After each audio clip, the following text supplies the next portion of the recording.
Привіт, малята, любі хлопчики і дівчатка! Мудра сова, яка мешкає у лісі, дуже любить його і всіх мешканців у ньому. І вирішила написати про нього лісову книгу і подарувати її нам з вами.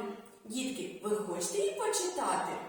Я думаю, що так, тому що я дуже хочу подивитися, що ж це за книга. Давайте розгорнемо і глянемо. Ой, лишенько, малята, погляньте, а сторінок в книзі немає. Це, напевно, сова поспішила до нас і розгубила всі сторінки книги по лісі. Давайте, дітки, ми допоможемо мудрій сові знайти всі сторінки, тому що вона буде дуже хвилюватися. Ми будемо з вами мандрувати лісом, шукати, тож нам потрібно з вами повторити правила поведінки у лісі. Не можна забирати тварин з постійного місця мешкання, не можна ламати гілочки на деревах, не можна руйнувати пташині гнізда, різати на корі дерев, не можна голосно вмикати музику, не розкидати сміття, не ламати гілочки на деревах та кущах, не топтати плазунів, не топтати гриби, не руйнувати мурашники, не обривати павутину, не руйнувати пташині гнізда, не ловити метеликів, не залишати сміття, не ловити птахів, не рвати квітів, не палити багаття. Діти, ми повторили з вами правила поведінки в природі та в лісі. І ось перша сторінка нашої книги. Бережіть природу. Давайте її вставимо в нашу книгу. То що ж, вирушаємо шукати наступні сторінки. Малята, погляньте, скільки птахів зібралося на галявині. Дітки, скажіть мені, будь ласка, а як називають птахів, які відлітають у вирій?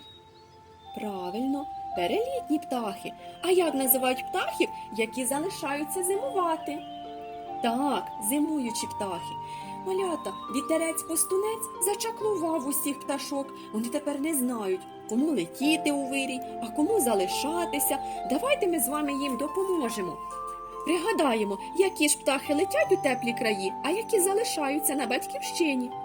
Ось в нас соловей. Він, дітки, залишається на батьківщині чи летить у теплі краї? Так, соловей – перелітна птаха. Ставимо ось на цю картинку. Наступна пташка – шпак. Так, малята, шпак також відлітає у теплі краї. Журавель. Також перелітна пташка. Чапля. Так, малята, чапля також перелітна птаха. Ластівка. А вже ж, ластівка відлітає в теплі краї. Вона перелітна. Синичка. Синичка залишається зимувати на батьківщині, отже вона зимуюча птаха. Дятел.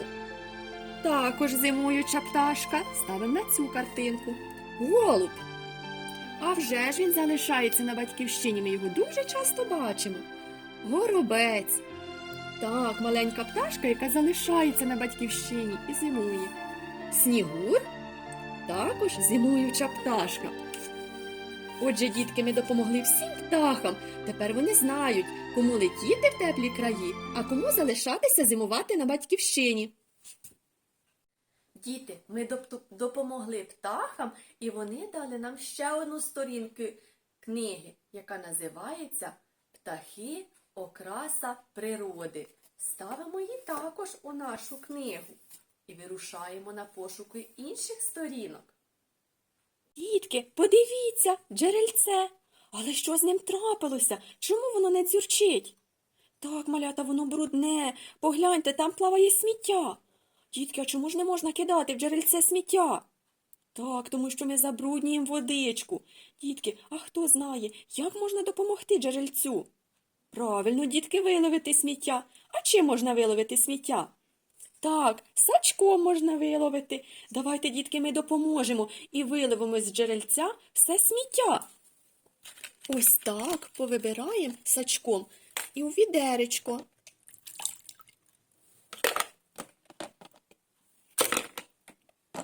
Тепер наше джерельце буде чисте, а тому чомусь хтось забруднив його так. Погляньте, малята, ми дістали з джерельця все сміття. Чи стала тепер наша водичка чистою? Давайте зараз перевіримо. І в склянку наберемо водички. Погляньте, малята, яка вода в склянці? Так, чиста. Малята, а що це за звуки? Це наше джерельце задзюрчало, зраділо нашій допомозі і чистій водичці. Малята, в знак подяки джерельце нам подарувало 3-ю книгу нашої сторінки, яка називається «Вода-водиця, вода-чарівниця». Тож ставимо наступну сторінку в нашу книгу і вирушаємо на пошуки ще однієї. Діти, злий чарівник, який живе в лісі, зачаклував всіх звірів, що мешкають у ньому, а без них ліс не може бути таким красивим, прекрасним і радувати нас. Малята, щоб допомогти звірятам і знайти останні сторінки нашої книги, нам потрібно відгадати загадки про тварин, яких зачаклував чарівник. Дуже діти, я маленька, і пухнаста, і руденька, по деревах все стрибає, і горішки там шукає. Хто це? Так, білочка. Наступна загадка. Довгі вуха, куций хвіст, по дорозі скік-поскік. Дуже вовко він боїться, і ще хитрої лисиці. Хто це? Правильно, дітки, це зайчик.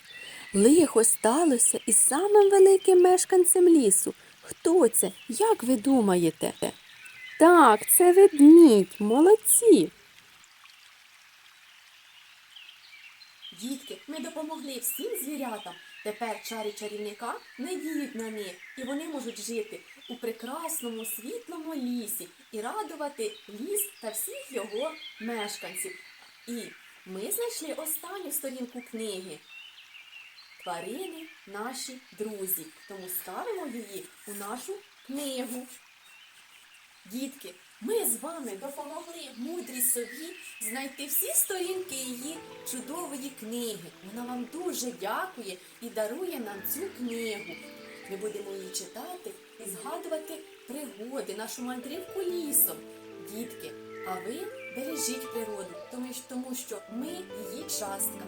І вона також нам віддячить добром. Дітки, і також бережіть книги, тому що книжка вчить, як на світі жить. Бувайте, до зустрічі!